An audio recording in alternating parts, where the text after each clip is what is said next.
Coach, kind of an odd game tonight. You get the power play goal in the first, but it was kind of a disjointed period. Second period, no goals. Then the floodgates open in the third. What were your overall thoughts of the 60 minutes? Like we're at a sensitive part right now of just kind of the dog days of the semester. We got a lot of guys injured. We got some guys that are sick, and we have, we're not hiding it. Like there's some frustration of our group of just not being able to put the puck in the back of the net. And the more time the game goes, you can just feel the frustration as it builds and builds and builds and builds and builds, and it just that mountain becomes that much harder and steeper to climb. So nice. Like I don't remember. I do remember the last power play goal. It was Kirk at Liberty. TJ had a nice goal, but we changed some stuff up today, and we had a couple power play goals. So it was nice to gain some confidence there. But 1-1 with 15 minutes left. That is I tell our group, like, adversity shows itself as clear as day in my opinion. And again, we're struggling right now. But I thought our group hung in there. We're positive, didn't deviate from what we were trying to do. If anything, for the first time, we doubled down on the things that we've been trying to do, and you could see they reaped the rewards of it in the last 10 minutes of the third period. So really proud of them and how they kind of stuck with it. It would have been really easy when it's 1-1, let the emotions, get the best of you. So really happy with the third period. But with 15 minutes left, you're kind of shaking your head a little bit, like, not this again. And for the first time this year, I thought we took a really good step of saying we're done with this. We're going to start playing a much better brand of hockey, and you saw it there in the last 10 minutes. You had a great end of the third period there. How do you carry on that momentum into your next games? We got the whole weekend off, and we don't leave till next Friday. So I don't. If anything, I think it just lets the guys enjoy their weekend a little bit more. I think we need a slight break before we get a long break for Thanksgiving. So, and we did a shot chart, or a goal chart just 10 minutes ago, just saying, guys, where do we score these goals? And what about a stick length away from the goalie? Like, that's where we need to get to. The more we get there, the more goals we'll get. So like that, it's more of a learning lesson of like, wow, see what works, guys. And the power play, I thought there was much better movement. Still things that we can improve on, but those are the two things I'm going to take. I wouldn't necessarily call it momentum. I think it's more of just really good learning lessons. Let's take it and layer on the next things that we need to do a better job of. I know the box score won't necessarily show it, but their netminder was fantastic tonight, and it seemed like he was stopping almost every single shot that he saw cleanly. Was there a message throughout that third period of funnel pucks to the net, get guys in front, or was that the message the entire game and it just wasn't falling through? That's been the message that entire week. There's two things that we wanted to, like, we changed our ozone a little bit in terms of just some rotations. And to be honest, we didn't add rotations. We took like 5 of them off and just said, let's dumb it down. Let's not try to recreate the wheel. Let's really go back to the basics of how we're trying to play and how they've been playing hockey for 100 years. So I was getting a little nervous for the guys, a little frustrated for the guys of, like, that they need to taste the reward of it, and I'm glad that we finally got to it in the third period. But getting traffic in front, as I told the guy, like, the guy's not a big goalie, like, just go stand in front of him. You can't save what you can't see. And I thought we did a better job, and but I told their leadership at Iowa State, what they're doing over there right now is incredible. The fact that they have to shut down the whole program last year, 3 teams, 80, 90 kids that don't have a place to play, and their administration comes back and says, you guys can start up a team again, but you have to do it all yourselves.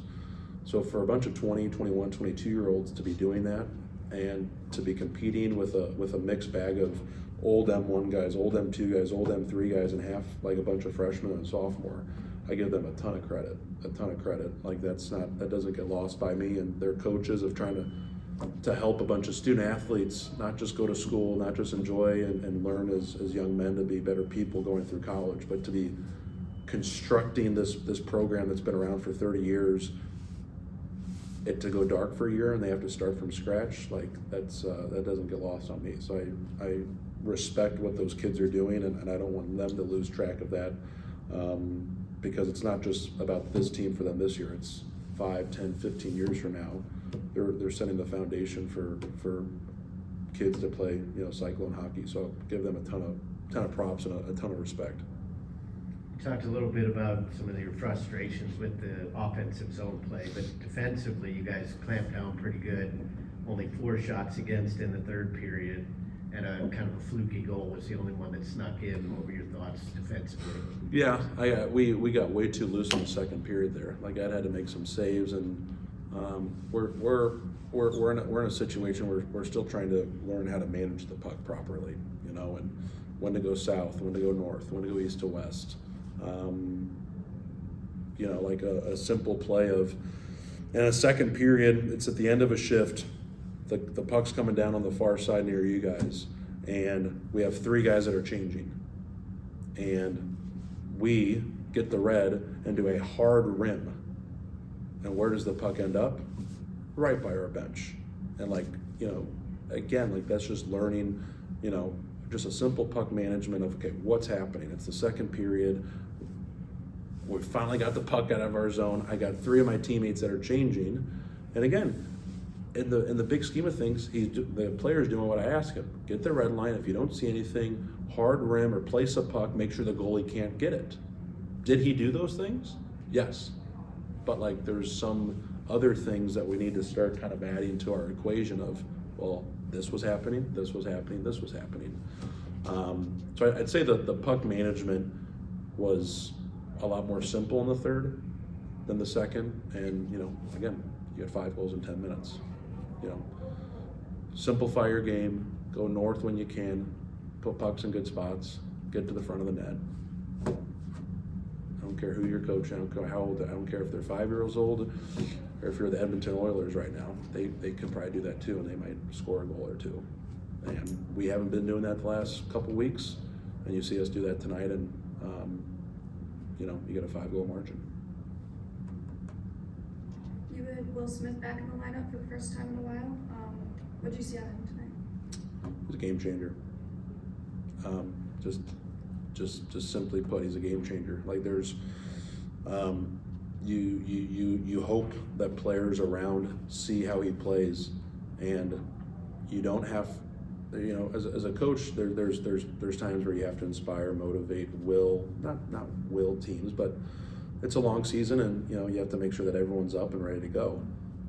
Will Smith, I don't care what time of day it is, I don't care what day of the week it is, I don't care if he's played 5 games, the kid just is a absolute energizer bunny, and he just drags people into the fire in a really good way. So, the first goal that you get, he's on the power play, there's a screen in front.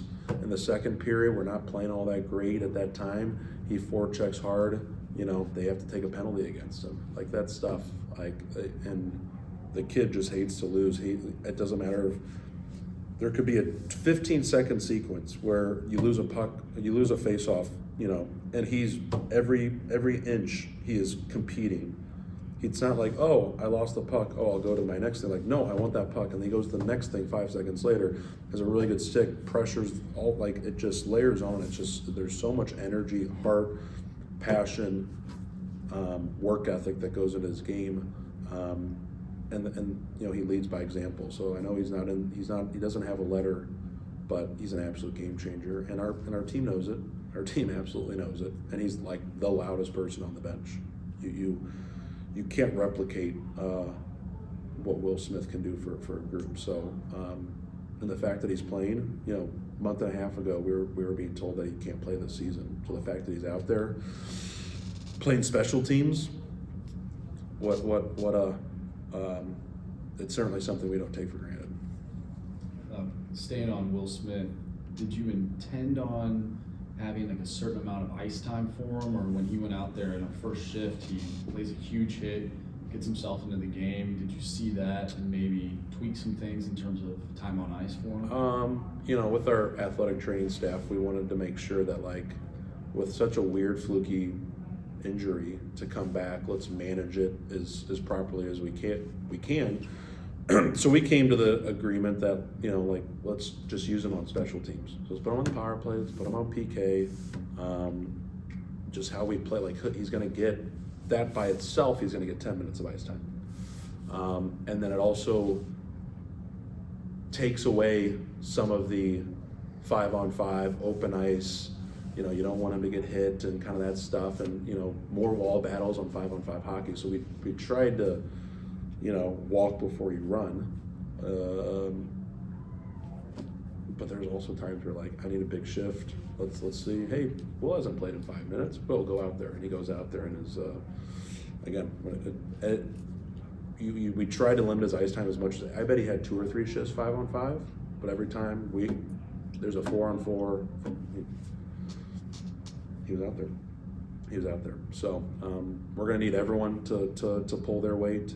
But a junior that has done a lot for our program, who plays the right way, who leads by example, and how he goes out there and works for his teammates, you can't help but root for the kid. So really, really excited to have him back, and I think the room is excited too. Thanks, Coach. Yep, thank you.